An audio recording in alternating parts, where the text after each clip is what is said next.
Donc salut Alex, donc content de trouver dans cette interview. Salut Mathieu, très très content aussi d'être avec toi. Ça marche. En tout cas, c'est un plaisir de pouvoir échanger avec toi parce que ce qui s'est passé pour la petite anecdote, c'est que j'ai rencontré Alex dans le cadre de son projet de location courte durée. Je suis même allé le voir au Portugal. On a bossé sur ses locations. Je suis même allé le voir aussi à Paris. Et c'est là que je me suis rendu compte que je me rappelle en fait, il était venu me chercher à l'aéroport. Et en discutant dans la voiture, je me suis dit, purée, mais lui, il a vraiment une histoire de malade à nous raconter. Parce qu'en fait, tu vas le dire, hein, t'es parti même pas de rien, c'était moins que rien, quoi. C'était encore plus bas que tu vas le dire. Bas, quoi. Et aujourd'hui, t'as, plus de 5 millions de patrimoine et plus à ton actif. Et en tout cas, est vraiment un investisseur chevronné. Donc pour ceux qui ne te connaissent pas, est-ce que tu peux te présenter justement Alex, d'où tu viens et comment est-ce que t'en es arrivé là entre guillemets. Bien sûr. Alex Ferreira. Donc je viens un petit village du Portugal. Donc je suis arrivé à l'âge de 21 ans en France. Et quand je suis arrivé à l'âge de 21 ans en France, donc comme tu dis, avec même en dessous de zéro, parce que je dis toujours, je suis venu avec un bac -5.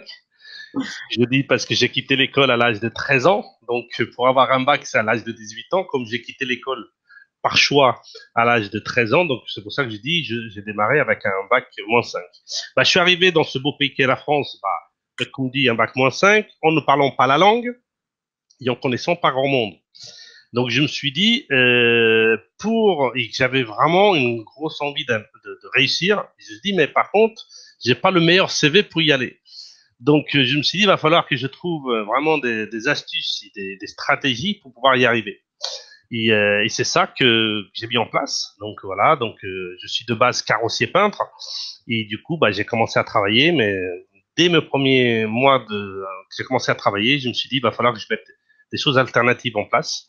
Et c'est pour ça que je me suis retourné vers l'immobilier parce que c'était pas avec mon petit salaire de carrossier peintre que je pouvais atteindre, comme tu as dit tout à l'heure, un patrimoine au plus de 5 millions d'euros. Donc, sauf si j'allais travailler pendant 500 ans, mais je pense pas que je vais aller vivre 500 ans et que j'aurais pu faire ce métier pendant 500 ans. Donc, si on est vraiment ambitieux et que on veut vraiment atteindre des gros objectifs, il faut qu'on trouve des alternatives. Et c'est ce que j'ai fait. Donc, j'ai commencé à investir des très très très jeunes. Donc voilà, donc 21 ans, au bout de 3-4 ans d'être là, j'ai acheté ma résidence principale. Et après, ainsi de suite. Donc, j'ai commencé à investir dans l'immobilier en location. Et ce qui est marrant, c'est que j'entends souvent dire que c'était plus facile il y a 20 ans qu'aujourd'hui. Et moi, j'ai toujours tendance à dire que ça n'a jamais été aussi facile de gagner de l'argent comme aujourd'hui. Et surtout, avec la location courte durée et avec les outils que tu nous partages de ce que tu nous as créé, super haute. Et c'est avant, moi j'aurais adoré, quand j'avais 21 ans, quand j'ai commencé à investir, d'avoir la location courte durée et d'avoir la machine super haute à ma disposition. Tu vois? Ouais, je vois le truc. Parce que toi, du coup, parce que je sais que tu as des investissements qui sont variés, même tu as plusieurs types de sociétés. Comment est-ce que comment est-ce que tu as commencé? Parce que je me rappelle dans la voiture, tu m'avais dit je dormais dans une petite chambre et il y avait même des souris qui Bah écoute, quand je suis arrivé ici, et tout, tu sais. Et comment tu passes de là à comment est-ce que c'était quoi ton premier investissement? Après, comment est-ce que t'as enchaîné pour parce qu'en fait, il y en a plein qui commencent plus loin que ce que tu étais. Tu vois, ils ont peut-être le bac ou ils sont pas, on va dire, dans des situations un peu moins précaire entre guillemets. Comment est-ce que toi t'as petit à petit, c'était comment est-ce que tu bah, en es arrivé là comme ça? déjà, comme je t'ai dit, c'est vraiment vrai, j'étais en train d'oublier cette partie. Quand je suis arrivé en France, donc j'étais habité avec des copains, donc on était en colocation, et c'était une colocation à laquelle eux, ils avaient plus de place, donc les chambres, elles étaient prises. Ils m'ont dit, on peut te dépanner pendant quelques mois jusqu'à ce que tu trouves quelque chose. Donc je suis venu dormir dans le canapé. de cet appartement qui était un rez-de-chaussée.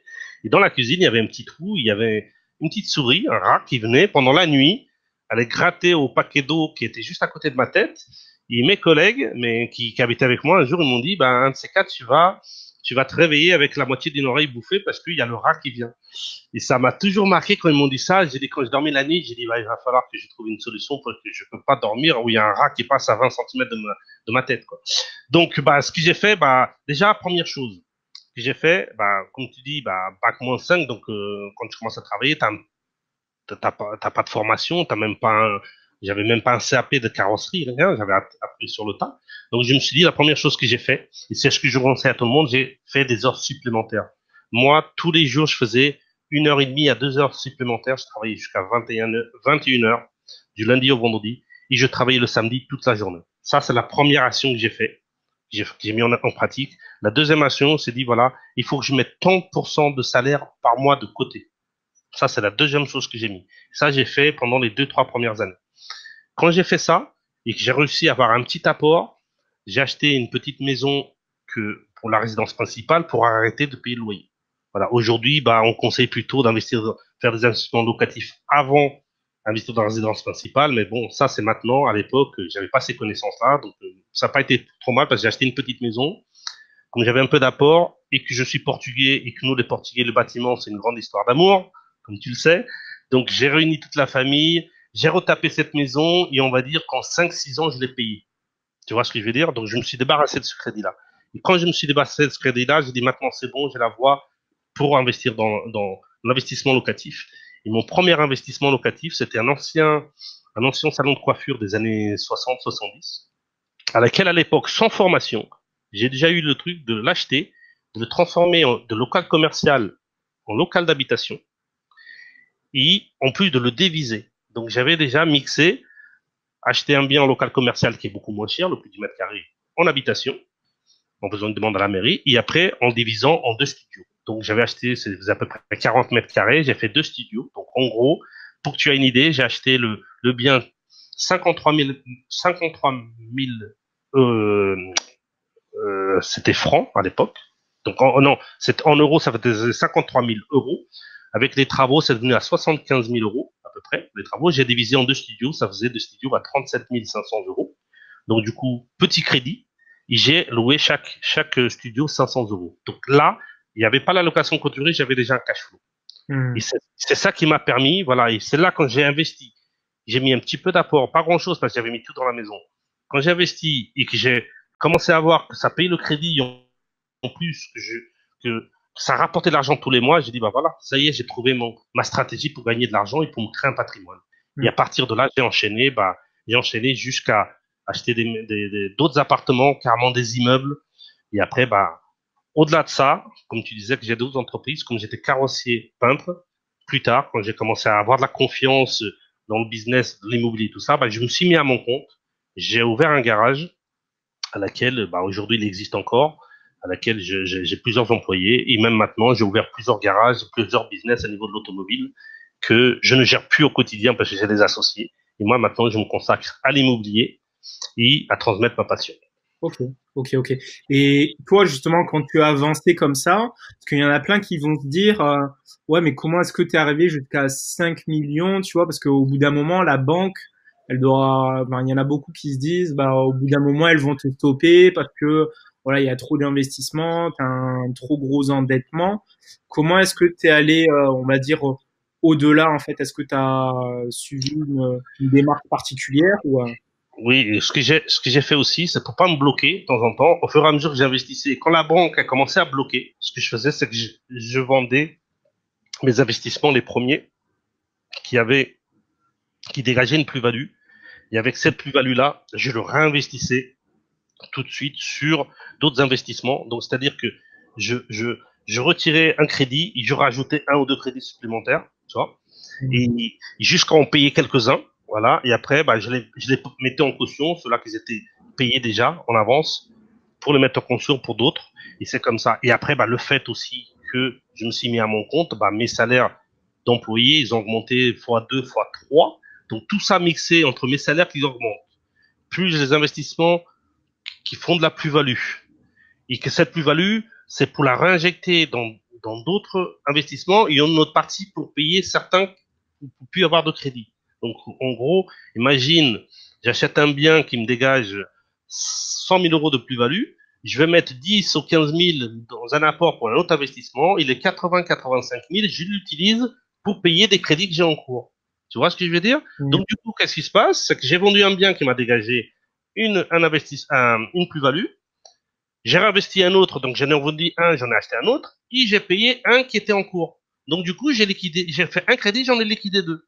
Oui, et à force de faire ça, bah, la banque me prêtait de plus en plus. Et après aussi, ce qui m'a fait, c'est ce que j'ai joué, c'est comme je commence à créer des sociétés, bah, j'ai dit aux banques, voilà, si vous me suivez, je ramène mes sociétés en plus. Donc, j'ai mixé le fait bah, déjà bien gérer au début quand j'étais employé, de mettre l'argent de côté, de commencer mes investissements immobiliers, ça m'a fait permettre de gagner une deuxième fois de l'argent et d'avoir confiance. Et c'est comme ça que j'ai enchaîné avec me mettre à mon compte.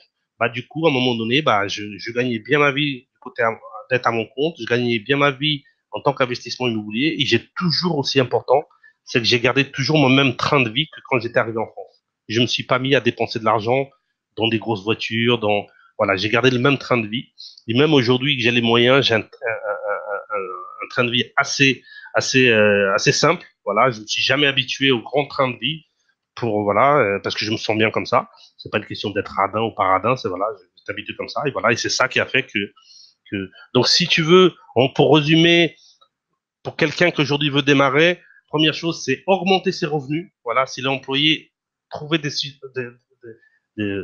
des astuces pour augmenter, soit des heures supplémentaires, soit faire un autre boulot et tout ça, augmenter ses revenus, faire attention à ses dépenses, commencer à mettre des sous de côté. Et même les 3-4 premières années qu'il va faire attention, ça va faire boule de neige pour investir dans l'immobilier. Et après, voilà. Et après, c'est comme une boule de neige. Tu sais, quand la boule elle a déjà atteint un certain niveau, bah voilà, je te donne un exemple. Sur mes deux dernières, après, ça m'a permis aussi d'augmenter considérablement mon patrimoine, c'est j'ai joué avec mes résidences principales. Donc, mes résidences principales, pendant une certaine année, je changeais pas. Et maintenant, en 5 ans, 6 ans, j'ai déjà changé 2 fois. Bah, chaque fois que je change de résidence principale, bah, j'engrange chaque fois une grosse plus-value, en sachant que je n'ai pas d'impôt sur la plus-value dans la résidence principale, quoi. Ça aussi, ça peut être une astuce. Je dis pas qu'il faut le faire tous les ans parce que sinon vous êtes qualifié en marchand de biens. Mais la résidence principale, si vous l'achetez bien et que vous faites une bonne affaire, moi, je conseille entre 3 et 5 ans. Voilà, 5 ans, c'est sûr que vous êtes tranquille, mais entre 3 et 5 ans de changer de résidence principale, c'est une manière aussi d'augmenter son capital, son patrimoine. Toi qui m'écoutes, attention, oui, toi, je te parle à toi. Surtout, ne passe pas à l'action après cette vidéo, non.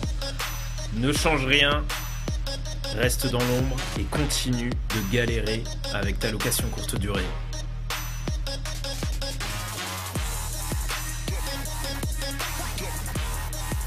Et puis bon, si t'es encore là, c'est que t'es chaud, donc vas-y, passe à l'action.